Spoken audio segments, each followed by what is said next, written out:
علی بابرکر نام ہے، سبھی کو میرا سلام۔ سب خوش ہیں؟ اسی کے لیے زوردار تھا تشریف رکھیں۔ علامہ یسوع مسیح کا شکر کرتے ہیں کہ وہ اپنے خادموں کو جا بجا موقع فراہم کرتا ہے کہ ہم اس کے حضور میں آئیں، اس کے کلام کی باتوں کو پڑھیں، اس کے کلام کی باتوں کی تشریح کریں۔ تو میں شکر گزار ہوں اپنے مننجی علامہ یسوع مسیح کا، جس نے ہمیں زندگی بخشی، موقع بخشا کہ آج اس کے حضور پھر اس کے کلام کے بیتوں کو، اس کے کلام کی باتوں کو ہم سب سنیں۔ اور اس کے بعد عالی جناب پروفیسر شہید ناصر صاحب جو استاد محترم ہیں، جن کی زیر قیادت انڈر مینٹورشپ ہم کلام کو سیکھتے ہیں، تربیت اور نصیحت کو حاصل کرتے ہیں۔ ان سب باتوں کے لیے خداوند یسوع مسیح کا میں شکر گزار ہوں۔ تو آج ایک چھوٹی سی کلام سے پہلے آپ سے بات کرنا چاہتا ہوں کہ کلام جو ہے ہماری نصیحت اور تربیت کرتا ہے۔ تو کسی بھی خادم یا کسی بھی لیڈر کا مقصد نہیں ہوتا کسی کی دل آزاری کرنا یا کسی کو دل کو دکھانا، لیکن جو خدا نے آپ کو خدمت دی ہے آپ ایمانداری کے ساتھ اس خدمت کو سمجھیں۔ چاہے آپ وائر کے انچارج ہیں، چاہے کسی بھی طور پہ، اگر آپ کو پتہ ہے کہ آپ کی یہ خدمت ہے تو آپ نے ادھر آ کے اپنی پرستش کرنی، اپنی خدمت کو سر انجام دینا ہے، کیونکہ خوش نصیب وہ لوگ ہیں، وہ کلیسیا ہے، وہ بابرکت لوگ ہیں جنہیں خدا چنتا ہے، نہ کہ انسان چنتا ہے۔ اور جسے خدا چنتا ہے تو اسے پھر اپنی خدمت کو بھی سمجھنا ہے کہ میری امپورٹنس میری خدمت کے لیے کیا ہے۔ یہ نہیں اسے پتہ ہے میری خدمت کیا ہے تو وہ پھر بھی اس خدمت سے پیچھے بھاگے، تو دیٹس ناٹ فیئر۔ پھر آپ خدا سے برکت نہیں لے سکتے۔ اگر برکت لینی ہے تو ایمانداری اور دیانتداری کے ساتھ اپنی خدمت کو سمجھیں۔ تو آئے ہم خدا کے پاک کلام میں سے دیکھیں گے، وقت کم ہے، خدا کا کلام جو سمندر کی مانند گہرائی ہے، اسے جتنا بھی بیان کریں یہ کم ہے۔ تو آج ہم خدا کے پاک کلام میں سے سیکھیں گے الفاظ زبان کے تعلق سے، کہ کون سے الفاظ ہمارے منہ سے نکلتے ہیں جن کی وجہ سے ہم مصیبت میں پڑ جاتے ہیں، یا ان الفاظوں کی وجہ سے اس زبان جو الفاظ ہم اپنے منہ سے نکالتے ہیں اس کی وجہ سے ہم ہلاکت میں چلے جاتے ہیں، یا ہم نعمتوں سے برکتوں سے محروم ہو جاتے ہیں۔ تو سبھی میرے ساتھ نکالیے عہد عتیق میں سے، پرانا عہد نامہ میں سے، اولڈ ٹیسٹامنٹ میں سے گنتی کی کتاب، سبھی میرے ساتھ عہد عتیق میں سے نکالے گنتی کی کتاب، اس کا 20واں باب اور اس کی دوسری آیات سے میں آپ سبھی کے لیے خداوند کے پاک کلام میں سے پڑھوں گا۔ سبھی نکالیں بائبل اپنی، گنتی کی کتاب اس کا 20واں باب اور اس کی دوسری آیات سے میں آپ سب کے لیے خداوند کے پاک کلام میں سے پڑھوں گا۔ خداوند کے پاک کلام میں یوں لکھا ہے، اور جماعت کے لوگوں کے لیے وہاں پانی نہ ملا، سو وہ موسیٰ اور ہارون کے برخلاف اکٹھا ہوئے، اور لوگ موسیٰ سے جھگڑنے اور یہ کہنے لگے، ہائے کاش ہم بھی اسی وقت مر جاتے جب ہمارے بھائی خداوند کے حضور مرے۔ تم خداوند کی جماعت اور اس کے دشت میں کیوں لے آئے؟ ہو کہ ہم بھی اور ہمارے جانور بھی یہاں ہی مرے، اور تم نے کیوں ہم کو مصر سے نکال کر اس بری جگہ پہنچایا ہے؟ یہ تو بونے کی اور انجیروں اور تاکوں اور اناروں کی جگہ نہیں، بلکہ یہاں تو پینے کے لیے پانی تک میسر نہیں۔ اور موسیٰ اور ہارون جماعت کے پاس سے جا کر خیمہ اجتماع کے دروازے پر اوندے منہ گرے، تب خداوند کا جلال ان پر ظاہر ہوا۔ اور خداوند نے موسیٰ سے کہا، اس لاٹھی کو لے اور تو اور تیرا بھائی ہارون تم دونوں جماعت کو اکٹھا کرو، اور ان کی آنکھوں کے سامنے اس چٹان سے کہو کہ وہ اپنا پانی دے، اور تو ان کے لیے چٹان ہی سے پانی نکالنا، یوں جماعت کو اور ان کے چپاہوں کو پلانا، کیونکہ موسیٰ نے خداوند کے حضور سے اسی کے حکم کے مطابق وہ لاٹھی لی۔ خداوند کے پاک کلام پڑھے اور سنے جانے پر خداوند کی خاص کرتے ہیں۔ یہاں پر ہم دیکھتے ہیں کہ وعدے کا سفر، وعدہ کی سرزمین کا سفر جو بنی اسرائیل موسیٰ کی رہنمائی میں طے کر رہی تھی، وعدے کا سفر۔ اب جو بنی اسرائیل تھی وہ بڑبڑانے لگی، وہ خدا کے ساتھ بڑبڑاتی تھی، حالانکہ جو خدا کا بندہ مقدس موسیٰ تھا اس کی یہ جرأت، یہ ہمت نہیں کہ وہ خدا سے بڑبڑائے یا خدا کے ساتھ ڈیبیٹ کرے، لیکن یہ جو بنی اسرائیل تھی انہیں پیاس لگی، اور اس وعدہ کے سفر میں جاتے جاتے انہیں پیاس لگی، اور وہ گلہ زاری اور شکایتیں اور بڑبڑانے لگے کہ ہمیں پانی چاہیے، ہمیں پیاس لگی ہے۔ یہاں پر میں آج آپ کو ایک بات سکھانا چاہتا ہوں کہ کچھ ایسے الفاظ ہیں، کچھ ایسے ورڈز ہیں جو آپ کے منہ سے نکلتے ہیں، یہ زبان جو آپ سے کہلوا دیتی ہے، وہ الفاظ آپ کو ہمیشہ کی زندگی سے دور کر دیتے ہیں، وہ الفاظ آپ کو اس مقام سے دور کر دیتے ہیں، اس ڈیسٹینیشن سے دور کر دیتے ہیں جس کا وعدہ خدا نے آپ سے کیا ہوتا ہے۔ اب موسیٰ، خدا کا بندہ مقدس موسیٰ، اس بنی اسرائیل قوم کو لے کر جا رہا ہے، بیابان میں سے گزر ہے، اور وہ قوم بنی اسرائیل جو بڑبڑا رہی ہے اور اس سے کہہ رہے کہ ہمیں پیاس لگی ہے، ہمیں پانی چاہیے۔ ہم وہیں مصر میں ہی ٹھیک تھے، تو کیوں ہمیں ادھر لے آیا ہے؟ تو کیوں ہمیں اس جگہ پر لے کے آیا؟ تو نے، تیرے تو خدا نے یہ وعدہ کیا تھا کہ جو وعدے کی جگہ ہے، جو وعدے کی سرزمین ہے، وہاں پر شہد اور دودھ کی ندیاں بہتی ہیں۔ ہاللیلویہ۔ تو ہمیں کیوں یہاں پر لے آیا ہے؟ وہ بڑبڑانا شروع ہو گئے۔ اب خداوند کا بندہ موسیٰ، جسے خدا نے یہ شرف بخشا کہ وہ اس قوم کو لے کر جا رہا تھا وعدے کی سرزمین پر، اب اس کا بھائی ہارون وہ بھی اس کے ساتھ ہے، اور خدا اسے کیا کہتا ہے کہ تو لاٹھی کدھر مارنا؟ چٹان پر مارنا۔ کدھر مارنا؟ چٹان پر مارنا۔ اور جو خدا کے منہ سے بات نکلتی ہے، میں نے پچھلے سنڈے بھی آپ کو سکھایا، وہ ہمیشہ قائم رہتی ہے۔ اگر خدا نے اسے کہا کہ تو لاٹھی مارنا، اس کا مطلب ہے کہ خدا اس چٹان سے پانی بھی مہیا کرے گا۔ لوگوں نے اپنی فریاد بڑبڑانا شروع کیا، پیاس موسیٰ کو بھی لگی ہوگی، پیاس ہارون کو بھی لگی ہوگی، اور پیاس بنی اسرائیل کو بھی لگی ہوگی، لیکن انہوں نے بڑبڑانا شروع کیا۔ وہ کیونکہ اگر موسیٰ اتنی جرأت نہیں رکھتا تھا کہ وہ انہیں پانی مہیا کر دیتا، اس کے پاس اتنی قوت نہیں تھی، کیونکہ مہیا اگر پانی کر سکتا تھا تو وہ میرا زندہ خدا تھا۔ اگر اس نے موسیٰ کی فریاد کو سننا تھا، موسیٰ نے اپنے خدا کے آگے فریاد رکھنی تھی، تو پھر ہی پانی مہیا ہونا تھا۔ اب میں آپ کو بتاتا ہوں کہ زبان، اب موسیٰ وہاں پر ان لوگوں کے ایک الفاظ بولتا ہے۔ اگر آپ کلام مقدس کی گہرائی میں جائیں، اس باب کو پڑھیں، تو موسیٰ ان لوگوں کو ایک الفاظ بولتا ہے کہ کیا ہم تمہارے لیے یہاں سے پانی نکالیں؟ موسیٰ نے وہاں ایک پرائیڈ، غرور میں ان سے کہا کہ کیا ہم تمہارے لیے یہاں سے پانی نکالیں؟ اب خدا اسے کہہ رہا ہے کہ تو اس لاٹھی کو لے اور تو اس چٹان پر مارنا، تو وہ پانی کیا کرے گی؟ دے گی، وہ چٹان پانی دے گی۔ اب موسیٰ کہتا ہے کہ کیا میں تمہارے لیے یا ہم تمہارے لیے اس چٹان میں سے پانی نکالیں؟ بعض اوقات ہم اپنے منہ سے الفاظ نکالتے ہیں اور وہ الفاظ ہمیں مہنگے پڑ جاتے ہیں۔ اور اس نے کیا کیا موسیٰ نے؟ جب خدا نے اسے حکم دیا کہ تو اس چٹان پر لاٹھی مارنا، اور جب وہ اس چٹان کے پاس گیا تو اس نے کیا کیا؟ لاٹھی ماری۔ ایک دفعہ نہیں، 2 دفعہ لاٹھی کو اس چٹان پر مارا، کیونکہ خدا نے اسے یہ نہیں کہا تھا کہ تو 2 دفعہ اس چٹان پر لاٹھی مارنا، لیکن اس نے غصے میں 2 دفعہ اس چٹان پر لاٹھی ماری۔ اور خدا نے ہارون اور موسیٰ کو کہا کہ آج کے بعد تم اس وعدہ کی سرزمین پر جا نہیں پاؤ گے۔ ہاللیلویہ۔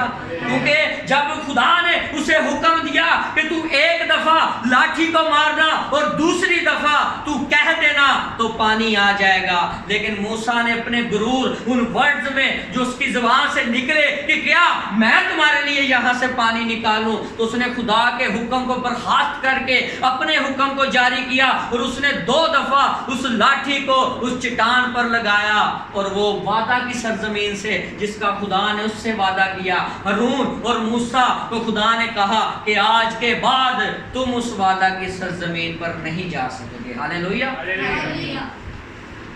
جب باپ ابراہیم کو خدا نے کہا کہ میں نے تجھ سے وعدہ کے فرزند کا وعدہ کیا ہے، وعدہ کا فرزند، اور اس نے کہا کہ خدا تو وعدہ کے فرزند کی بات کرتا ہے، کیا تیرے حضور اسماعیل ہی کافی نہیں؟ کہ یہی عزت پاتا رہے۔ ابراہیم کے الفاظ جو منہ سے نکل گئے، خدا سے کہہ رہا ہے کہ وعدے کا فرزند، اور وہ کہتا ہے کہ کیا تیرے حضور اسماعیل ہی نہیں کافی جو تجھ سے برکت پاتا رہے۔ آج بھی اس کے ورڈ، ابراہیم کے الفاظ بنی اسرائیل کو بھگتنے پڑ رہے ہیں۔ ہاللیلویہ۔ آج بھی جو اس کے منہ سے الفاظ نکلے تھے وہ اسے بھگتنے پڑ رہے ہیں۔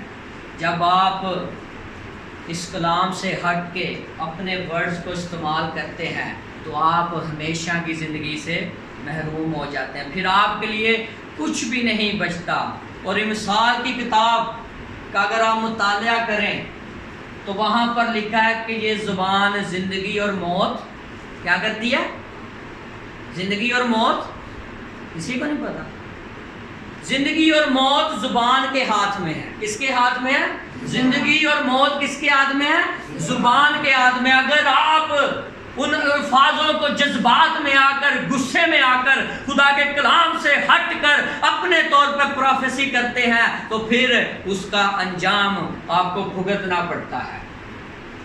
اب دو بیٹے ہیں، ایک ہی باپ ہے، ایک ہی ماں ہے، ایک ہی ماں ان کی پرورش بھی کرتی ہے، اور بیٹا کیا کہتا ہے؟ مجھے پلوٹھا ہونے کا کیا فائدہ؟ مجھے کیا پلوٹھے ہونے کا فائدہ اگر مجھے خوراک ہی نہ ملے، مجھے خوراک ہی نہ مہیا کی جائے تو مجھے پلوٹھا ہونے کا کیا فائدہ؟ اور خدا نے کہا مجھے نفرت ہے، ادومیوں اور اموریوں سے مجھے نفرت ہے، ان سے کہہ دو کہ مجھے ان سے نفرت ہے۔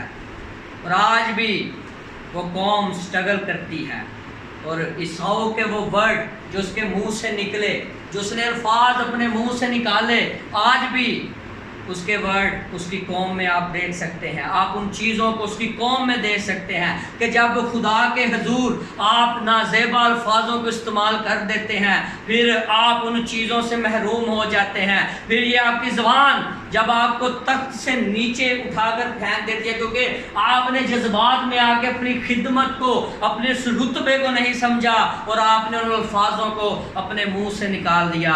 یہ خداوند کے حضور بات پسند نہیں۔ پہلا پوائنٹ، ہم الفاظ نکالنے سے پہلے سوچتے نہیں۔ دوسرا پوائنٹ، اگر ہم الفاظ نکالتے ہیں تمہارے ان الفاظوں میں غرور اور تکبر ہوتا ہے، پرائڈ سے بھرے، اوروگنٹ سے بھرے ہمارے وہ الفاظ ہوتے ہیں، ہم انہیں سوچتے نہیں۔ اور ہمیں بائبل میں جا ان چیزوں کی مثالیں ملتی ہیں۔ میرے ساتھ نکالیے یعقوب کا خط، سبھی جن کے پاس بائبل ہے نکالیں، میں آپ کو ریفرنس کے ساتھ بتاؤں گا۔ یعقوب کا خط، اس کا 3 باب،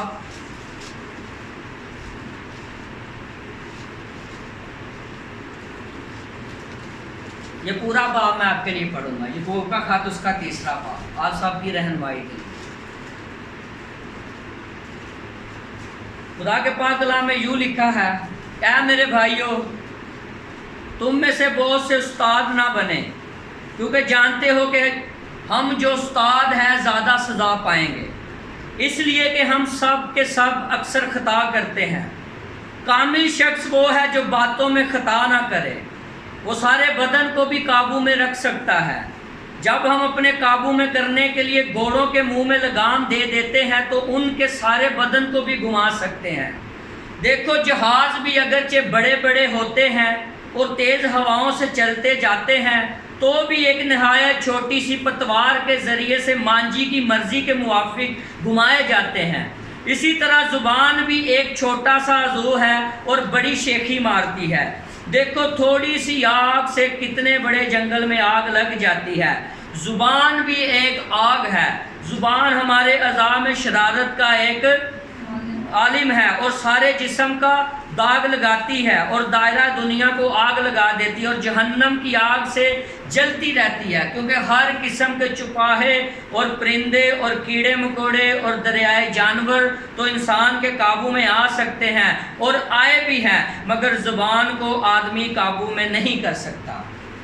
یہاں پر بھی ہمیں زبان کے تعلق سے ریفرنس ملتی ہے کہ یہ جو زبان ہے اسے ہم قابو میں نہیں کرتے۔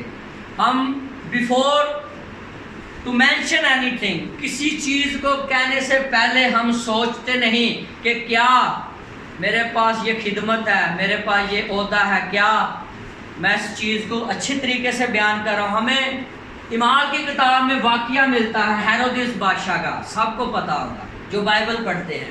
اعمال کی کتاب میں ہمیں اس کا ذکر ملتا ہے. اگر کوئی پڑھنا چاہے 12ویں باب میں آپ پڑھ سکتے ہیں 21ویں آیت میں. اور جب وہ پوشاک پہن کے تیاری کر کے وہ کلام سنا رہا تھا تو لوگوں نے کہا کہ خدا جیسی آواز سنائی دے رہی ہے. کون سی آواز؟ خدا جیسی آواز سنائی دے رہی ہے. اور اسی وقت خدا کا فرشتہ وہاں پر آیا اور جو ہیرودیس بادشاہ تھا کس طرح مرا؟ کیڑے پڑ گئے سے. کیا پڑ گئے؟ کیڑے پڑ گئے. بعض اوقات آپ ایز اے لیڈر خادم ہونے کے ناطے کوئی آپ کو غلط پریز کرتا ہے، کوئی آپ کی تعریف کرتا ہے، کوئی آپ کو خدا کی مانند بناتا ہے تو آپ خاموش ہو جاتے ہیں. اس کی سزا ہیرودیس بادشاہ کو ملی کیونکہ اس نے اپنے الفاظوں کا استعمال نہیں کیا، اس نے اپنی زبان کو ہلایا نہیں. اگر وہ اپنی زبان کو ہلاتا کہ تم مجھے خدا نہ کہو، تم مجھے خدا کے ساتھ کمپیئر نہ کرو، میری آواز جو ہے وہ میری آواز ہے، میں جو ہوں میں وہی ہوں، میں خدا نہیں بن سکتا، میری آواز خدا نہیں بن سکتی. اس نے کس کو حاصل کیا؟ موت کو حاصل کیا. کیونکہ اس نے لوگوں کو یہ بتانے سے شرم فیل کی. اس نے اپنی زبان میں سے وہ الفاظ نہیں نکالے کہ یہ جو تم آواز سنتے ہو یہ ہیرودیس بادشاہ کی آواز ہے، یہ خدا کی آواز نہیں. اور اسی سبب سے وہ مرا. ہاللیلویا.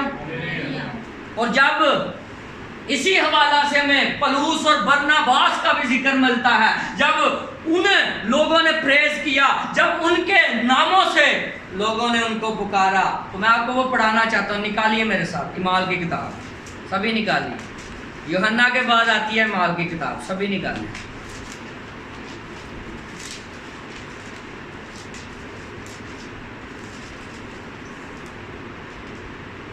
اس کا 14واں باب نکالیں سر.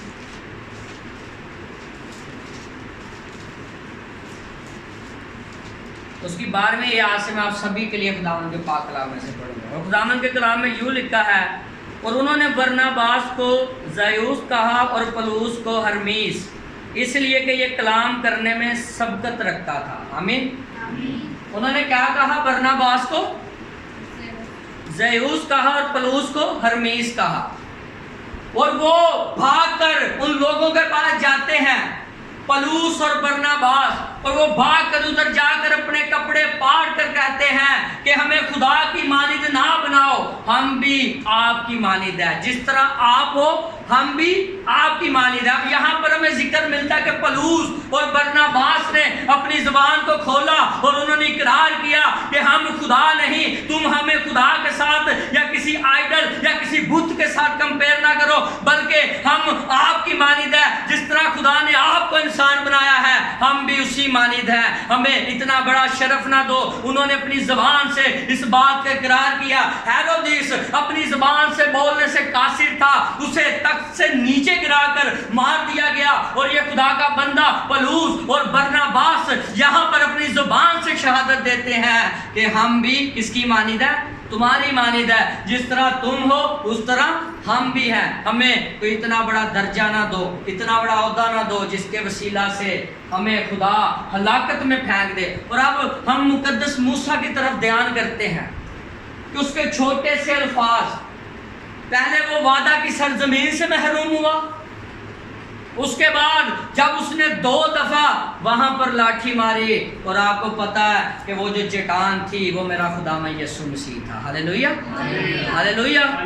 اگر آپ نیا عہد نامہ پڑھے تو آپ کو ذکر ملے گا کہ وہ چٹان کون تھا؟ میرا خداوند یسوع مسیح تھا.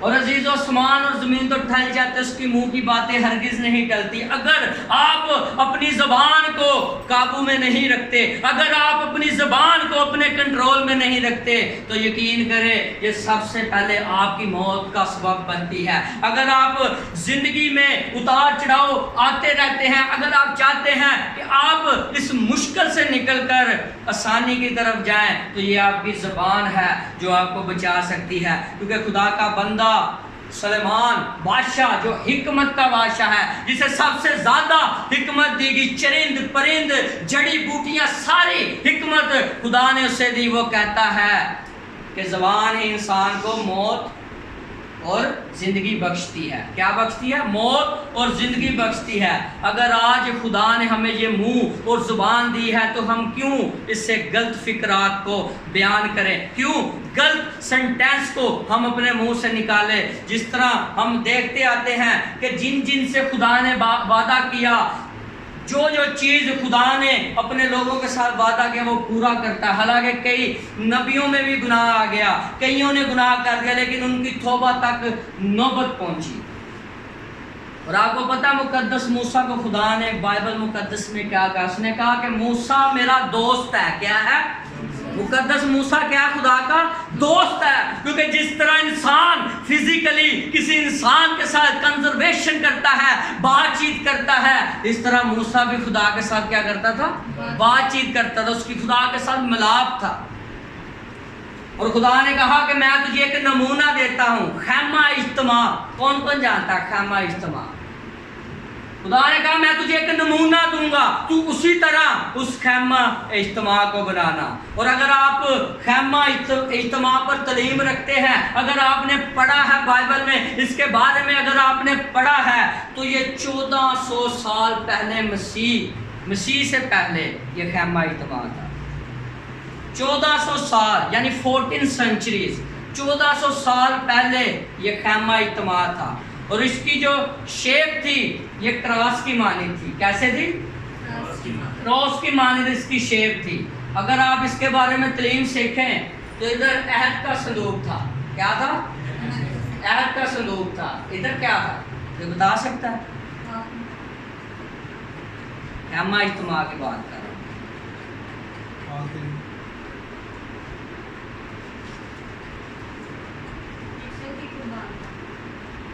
طہارت کا حوض۔ کیا تھا؟ طہارت کا حوض۔ یہاں پر کیا تھا؟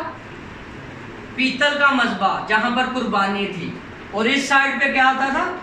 شمعدان۔ اور جب اس کی رائٹ سائڈ پر ہم دیکھتے تو روٹیوں کا میز ہوتا تھا، اور یہ کراس تھی۔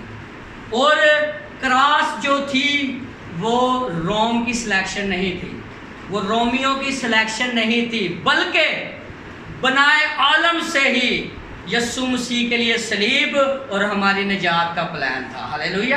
بنائے عالم سے ہی اس بارے میں تصدیق تھی کہ یہ کراس خداوند یسوع مسیح کے لیے ہے، اور ہماری نجات بنائے عالم میں شروع ہوتی ہے۔ اور آپ اگر اس کا سٹرکچر دیکھیں، اگر اس کا میپ دیکھیں تو یہ کراس کو ظاہر کرتی ہے۔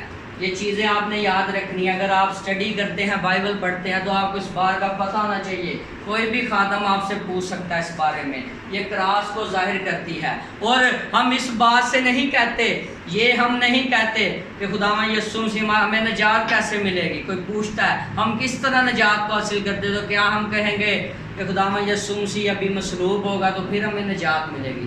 ہماری نجات اسی میں ہے کہ ہم اس کی مصلوبیت پر ایمان رکھیں تو ہماری نجات ہے۔ یہ نہیں کہ ہم دوبارہ خداوند یسوع مسیح کو صلیب پر چڑھائیں، مصلوب کریں تو ہماری نجات ہوگی، بلکہ ہمارا ایمان کامل ہو کہ خداوند یسوع مسیح ہمارے لیے مصلوب ہوا تو یہی ہماری نجات ہے۔ تو as a leader, as a pastor, as a evangelist, کسی بھی ڈیزینیشن سے آپ اپنی چرچ میں خدمت کرتے ہیں، آپ کو اپنی زبان پر قابو رکھنا ہے، آپ کو ان الفاظوں کے بارے میں سوچنا ہے کہ کس طرح آپ نے الفاظ بولے ہیں۔ یہ نہ ہو کہ اگر خدا نے ایک پاتھ، ایک راستہ آپ کو دیا ہے تو آپ اپنے ان الفاظوں کی وجہ سے اپنی خدمت کو کھو ڈالیں۔ جس طرح پولس اور برناباس اپنی زبان سے کہتے ہیں کہ ہم تمہاری مانند ہیں، لیکن ہیرودیس نے نہیں کہا، وہ چپ رہا، اس کی تعریف کی گئی، اس کو خدا کی مانند کہا گیا، اور اس نے چپ چاپ اس بات کو برداشت کیا اور مر گیا۔ تو آج ہمیں ہلاکت میں نہیں جانا۔ ہم نہیں چاہتے کہ ہماری زبان ہمیں موت کی طرف لے جائے، اور ہم سب نے گناہ کیا اور خدا کے جلال سے کیا ہوئے؟ کیا ہوئے؟ محروم ہوئے۔ خدا کے جلال سے ہم سب کیا ہوئے؟ محروم ہوئے۔ آج وہ ہلاکت نہیں چاہتا، بلکہ ہر بشر کی توبہ تک کیا چاہتا ہے؟